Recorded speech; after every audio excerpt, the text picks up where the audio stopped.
candidate is required to participate in the LBSNAA training program after clearing the UPSC exam. In India, most officers of the premier civil services of the country are selected through competitive civil services examinations administered by the Union Public Service Commission. The UPSC selection process is a meticulous procedure designed to identify and select candidates with exceptional potential for administrative roles. Every year, over 10 lakh students take the preliminary exam, but only around 15,000 move on to the next stage, calling the mains exam. As soon as you get into the services, you have some kind of a fanfare or glory that is surrounding you, considering the context of Indian society. That once you clear civil service, you think that you have arrived in life, and you try to wear your services on your sleeves. So as soon as they arrive at the academy, the basic idea of academy is that a civil servant should be anonymous.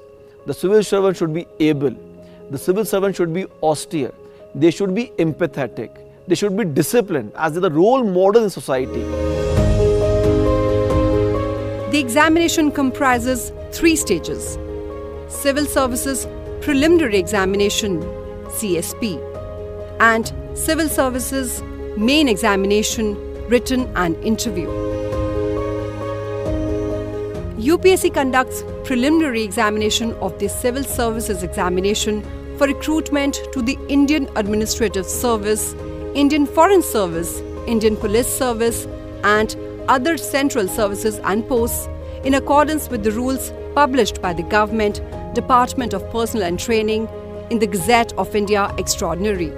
Only those candidates who are declared by the Commission to have qualified in the preliminary examination in the year will be eligible to appear at the main examination of that year.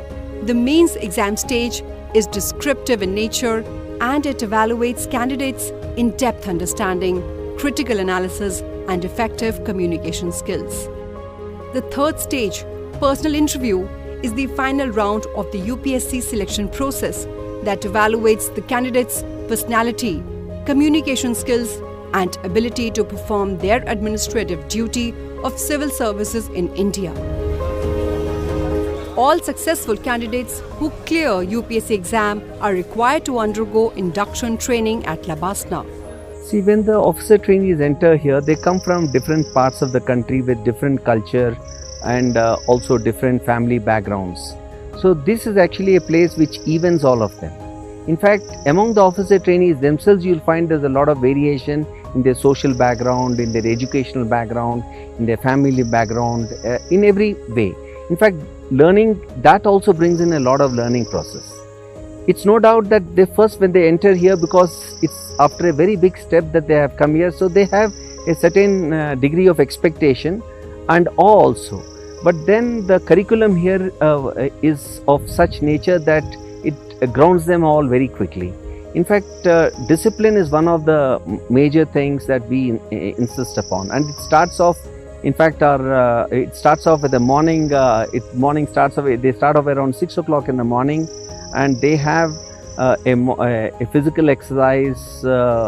They could go apart from the stretching exercises. They could play a game, or they can go for swimming. They can go for yoga. There are multiple ways by which they can go for they can even opt for horse riding. They could different kind of facilities are there. They divide among themselves. At the heart of LBSNAA's mission is its training programs aimed at preparing civil servants with the knowledge, skills and attitudes needed to handle the challenges of governance in a diverse and dynamic country like India.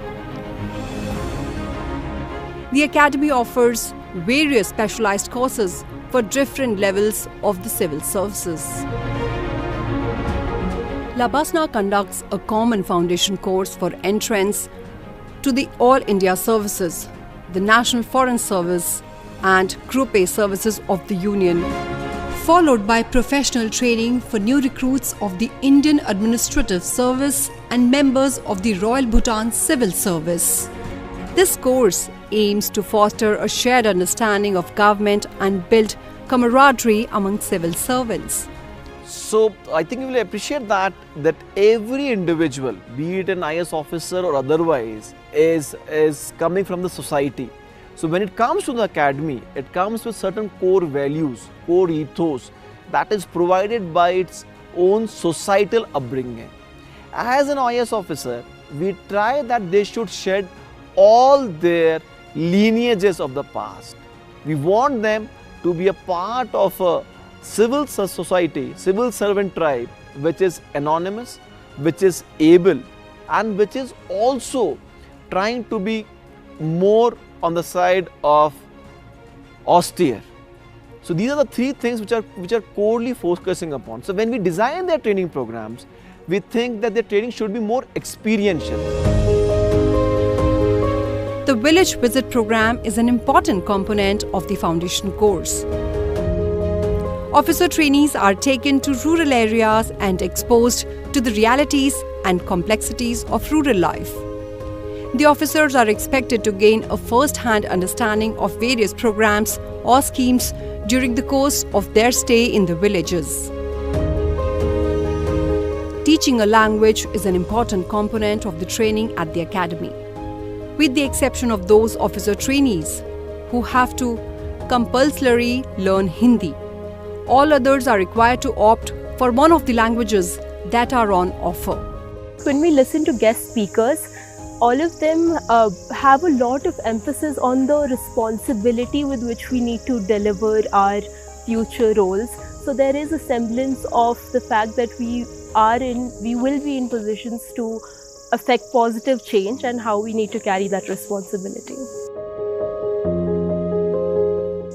The lectures in the course are crafted in such a way that they suit the ground reality and not the theoretical basis. So whatever we have prepared for the exam is something totally different, because we would have imagined or we would have visualized those things.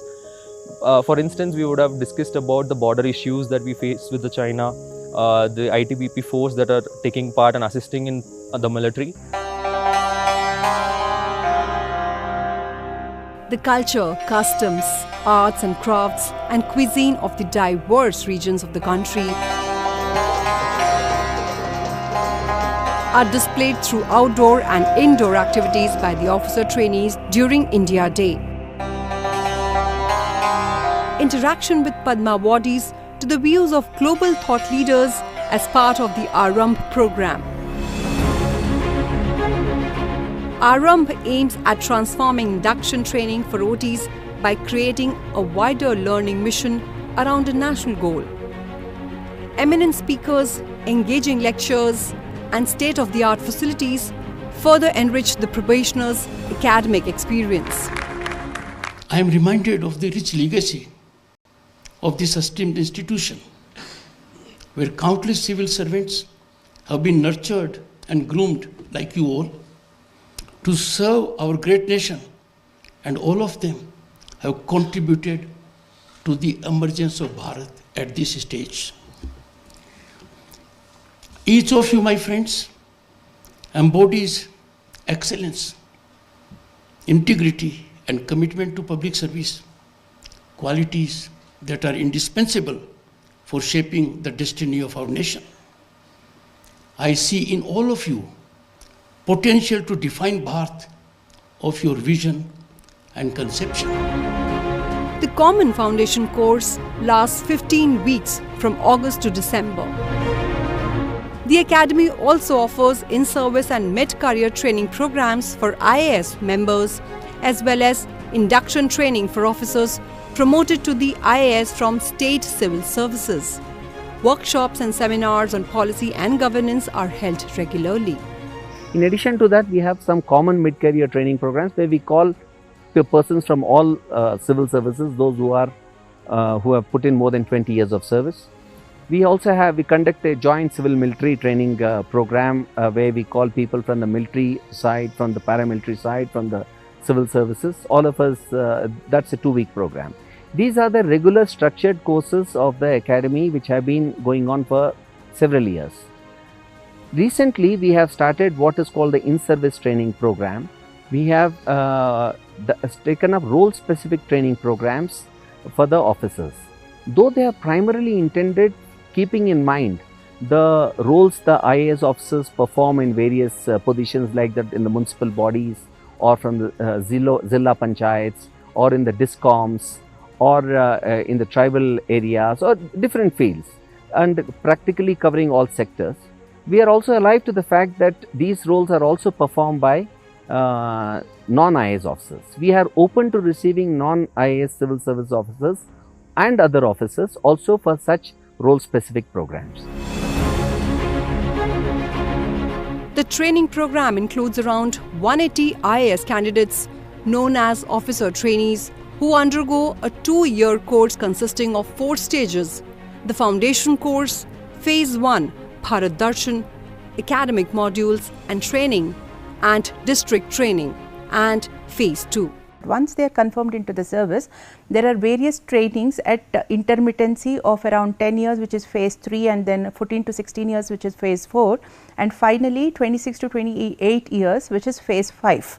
So, this is the mid-career training program. Along with that, you also have role-based training programs, wherein a particular officer holding a particular role, it might be tourism, or it might be elections, or it might be finance. So, but it is domain specific. These trainings are also taking place in the academy, so that continuously inputs are given. During phase 1's Bharat Darshan training, IAS probationers are divided into groups and embark on a brief tour of India, lasting around 45 to 50 days.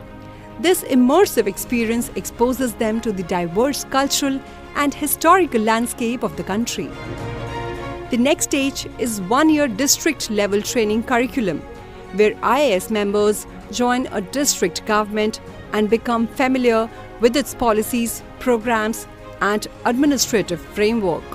This journey of transformation from citizen to citizen servant is something that we encourage them to deep dive into, reflect upon, and then chart their own journey. This is basically a part of overall reflective exercise, wherein they have to reflect back upon the various situations, various roles, and then come out with the possible solutions to them. My experience at LBSNAA is very enriching because we have officer trainees from various parts of the country. So meeting them and sharing our experiences as aspirants is a very good thing. And next, and following our schedule here is actually daunting in the initial days, but then later on it became our schedule. So it's actually after that attending the classes, listening to various guest faculty who are very proficient. So I believe this kind of experience is something which I cannot get from any part of the country or any part of the institute. Starting with the Amrit Kal batch, officer trainees have begun recording their intentions, promises and dreams for themselves and the nation. These messages are sealed in a time capsule placed near the director's lawn. In 2047, these capsules will be unearthed and opened in the presence of these officers to reflect on how much they achieved.